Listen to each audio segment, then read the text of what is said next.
Les amis, bonjour, on se retrouve aujourd'hui pour une nouvelle vidéo et ça fait plusieurs fois qu'on me la demande, du coup je vous la fais. Je voulais vous parler de mon fameux déplacement à Liverpool. J'y étais donc allé pour aller voir un match de Ligue des Champions face au PSG lors de la fameuse campagne 2018-2019. Je vous conseille de prendre quelque chose à boire, prendre des popcorn et tout parce que ça risque d'être quand même pas mal long.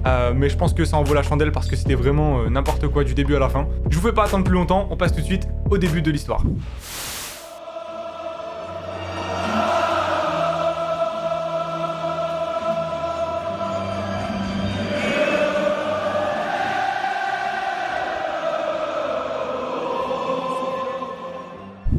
Donc pour vous restituer le contexte, on sort de la saison 2017-2018 du PSG où j'ai quand même pu aller voir 2 matchs au parc. Je me dis que forcément la suite logique des choses ce serait d'aller voir un match de Ligue des Champions. C'était vraiment un aboutissement pour ma part, vraiment quelque chose que je valorisais de fou dans le développement d'une vie de supporter parce que c'est des places que tu trouves de manière compliquée, ça coûte cher, il faut se déplacer et je voulais vraiment y aller. Encore plus lorsque j'ai vu le tirage parce qu'on avait Naples, Belgrade et donc Liverpool. Et là je m'étais vraiment dit qu'il fallait que j'en fasse au moins un. Ça se passait vraiment à un moment où j'avais pas de contraintes. J'avais pas forcément beaucoup d'argent non plus, mais je m'étais dit, on va envoyer le paquet, on va essayer de faire un des déplacements. Donc à la fin du mois d'août, comme chaque année, le tirage de Ligue des Champions, je vois à peu près à quel endroit je peux aller. Donc les 3 destinations précédemment citées. Et donc je me chauffe un peu tout seul. Là je me dis, je fais comment? Je vais essayer de chauffer quelqu'un pour venir avec moi, mais embarquer quelqu'un comme ça en plein mois de septembre, parce que c'est plutôt vers la fin, il y a plus personne qui est en vacances, ça reste compliqué. Enfin bref, on verra. Quoi qu'il arrive, j'étais vraiment chaud et je m'étais dit, il faut que j'y aille. Les choses ont fait que le premier match de Ligue des Champions se joue face à Liverpool, et donc je me dis que je vais aller voir ce match. Entre temps,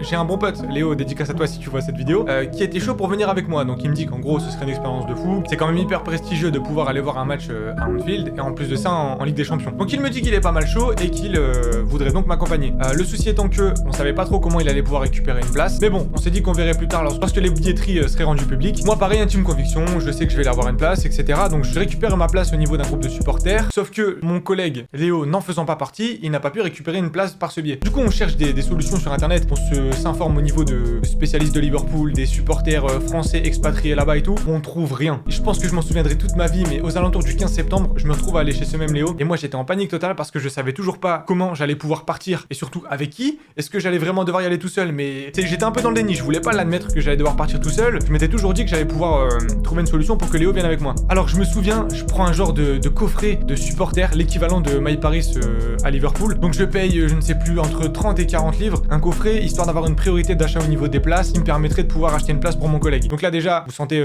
l'histoire bancale arriver parce que bah forcément, il reste 10 jours, on n'a toujours pas sa place et en plus de ça, on sera pas forcément pas à côté. Il était pas mal chaud, mais pas à fond dedans. Je pense qu'il nous dira pas trop le contraire même à ce jour. Et moi j'étais vraiment en panique parce que j'avais vraiment envie d'y aller. Le moment allait arriver, mais j'étais toujours tout seul.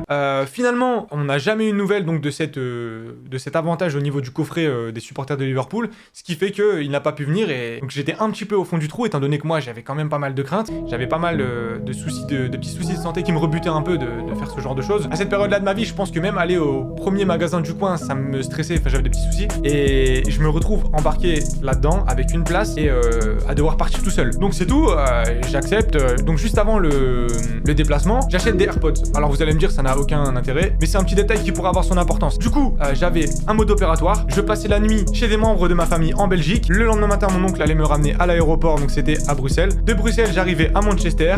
De Manchester, je prenais un train jusque Liverpool. Et ensuite, j'avais toute la journée devant moi pour aller au stade, pour aller faire le touriste, aller voir le match, puis rentrer à la maison. Donc les jours passent, etc. Et je me retrouve vraiment super stressé parce que bah là tu pars tout seul à l'aventure. Y a personne qui l'a fait avant toi, y a personne pour t'aider. Si là-bas il t'arrive une galère, bah t'es tout seul. Là, si je partais maintenant, je me dirais bah écoute, si jamais il t'arrive une galère, t'as de l'argent à dépenser au pire des cas, t'as cette sécurité là. Mais là, j'avais rien. D'ailleurs, je sais toujours pas à ce jour pourquoi mes parents m'ont laissé partir, mais bon, ça fait partie des petits mystères de la vie. Donc au fur et à mesure que les jours passent, je me vois de plus en plus stressé et je me dis qu'au final, bah c'est tout, j'ai juste qu'à assumer parce que c'est moi qui me suis mis dans cette merde là. Le jour J, me voilà parti chez mon oncle, limite la boule au ventre sur la route, etc. J'arrive aux alentours de 7h. Et alors là, les amis, franchement, détail qui en vaut vraiment le détour. Avec du recul, je pense que je le raconterai toute ma vie tellement c'est insensé. Mais donc du coup, le soir, juste avant d'aller me coucher, je regarde la télé avec mon oncle et en fait, il met la télé comme ça et on tombe sur un film de dénommé Non-Stop. Alors vous allez me dire, qu'est-ce que le film Non-Stop? Et ben figurez-vous que c'est un film de détournement d'avion.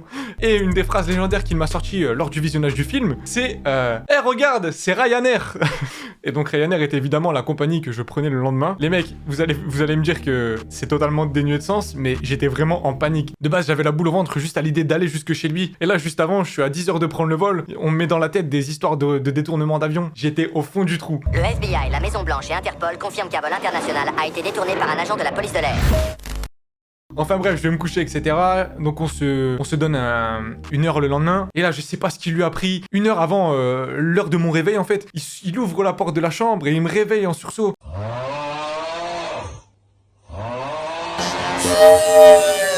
Moi, j'étais au fond du gouffre. Je vous jure, à ce moment-là, je me souviens avoir eu cette réflexion. Mais pourquoi t'as fait ça ?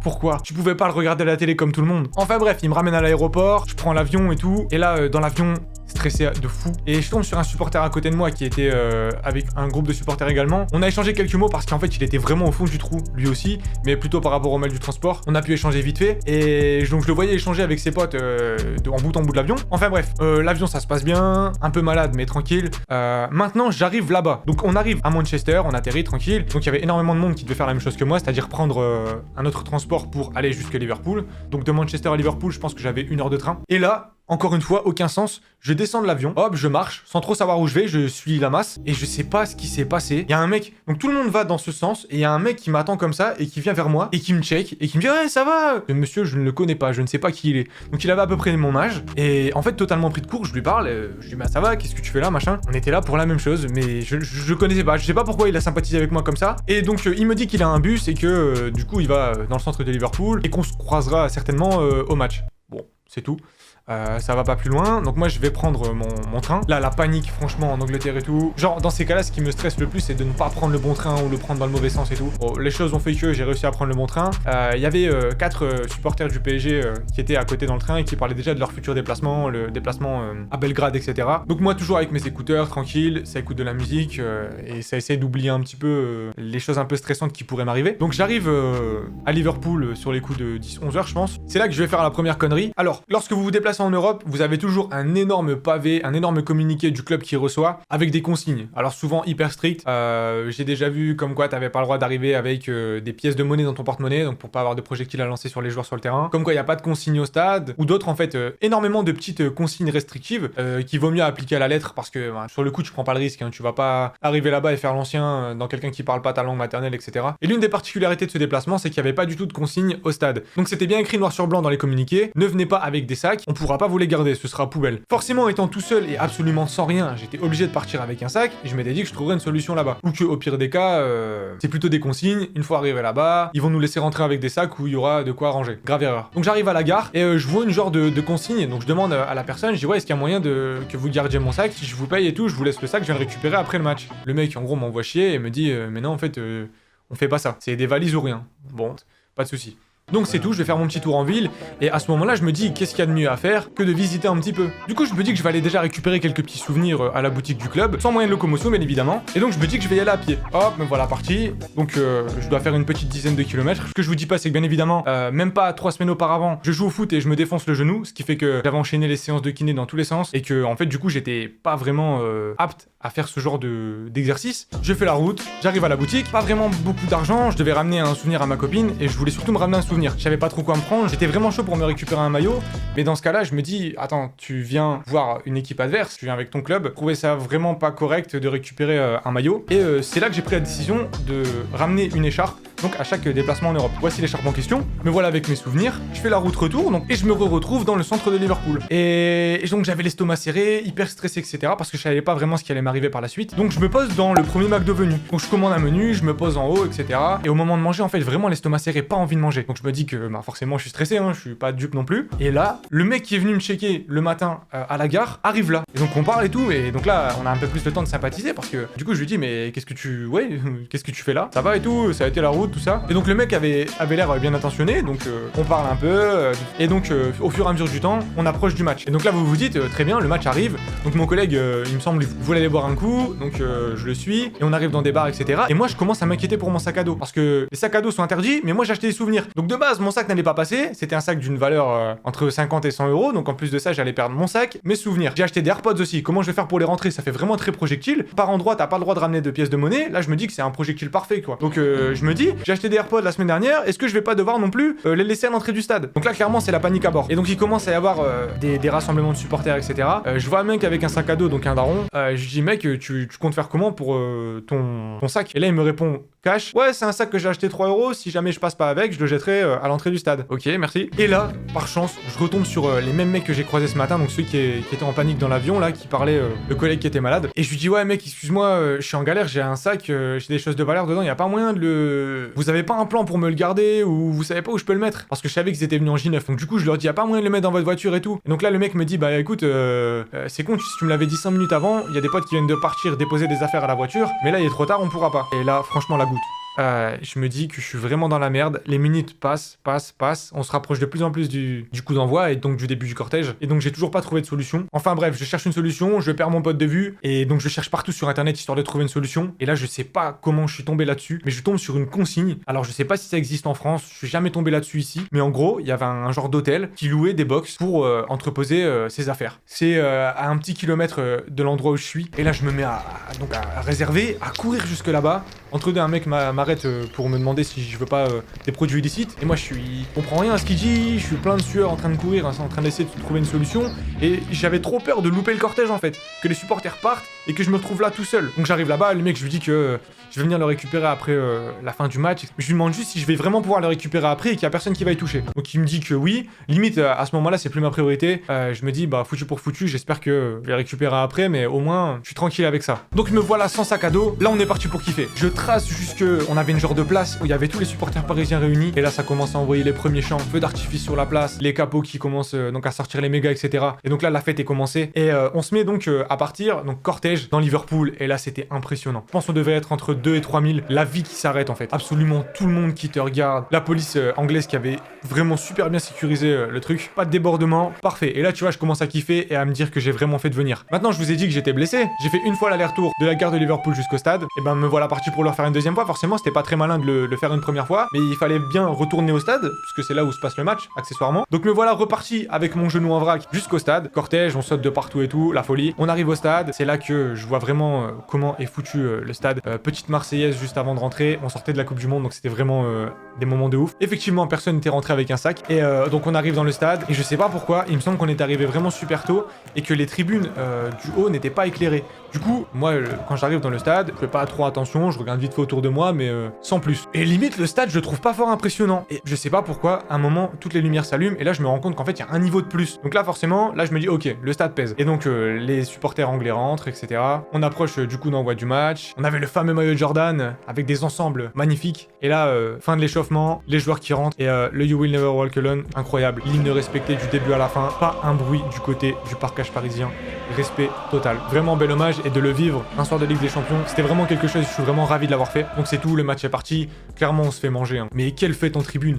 Des chants du début à la fin. Et c'est ce que je dis à chaque fois, mais en déplacement, en fait, les personnes qui ne font pas les déplacements à l'extérieur ne peuvent pas comprendre. Mais c'est tellement la folie parce que ceux qui sont là sont concernés. T'as pas de lambda, t'as pas de mecs qui veulent rester assis et à regarder et à manger leur burger frites. Ceux qui sont là ont fait le déplacement. Je vous dis franchement, la folie du début à la fin. On est vraiment nul à chier dans le jeu. On mérite clairement de perdre, mais 4 ou 5-2.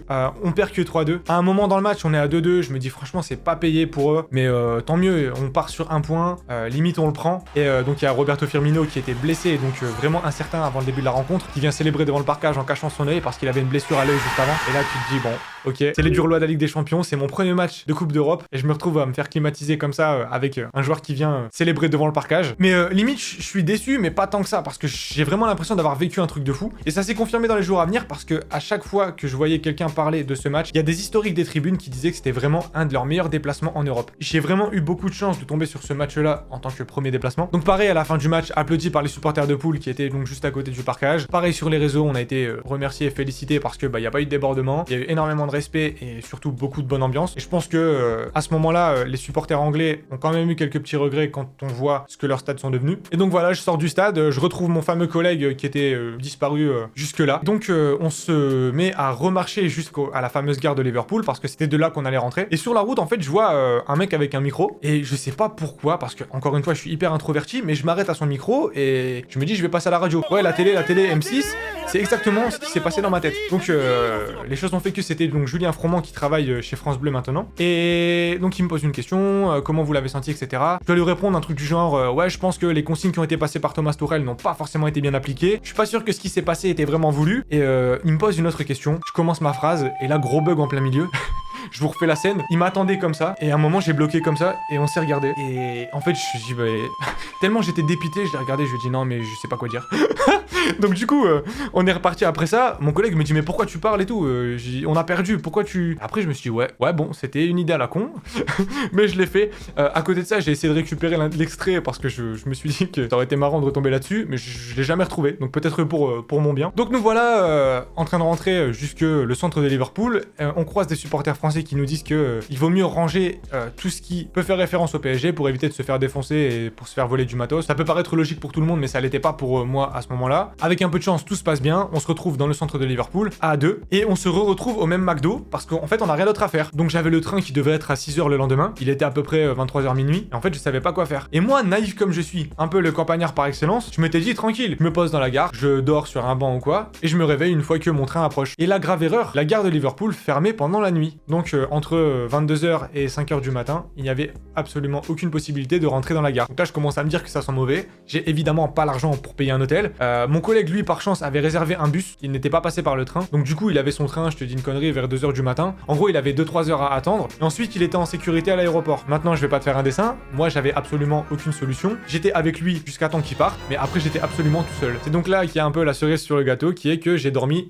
dans un McDo. Donc avec un mec qui faisait une ronde toutes les 5 minutes pour voir ce que j'étais en train de faire. Parce que forcément, j'avais tellement l'estomac serré que je pouvais rien avaler. Et en restant pendant 6 heures dans un McDo et en n'ayant pas faim, enfin, le mec se demandait ce que je faisais là.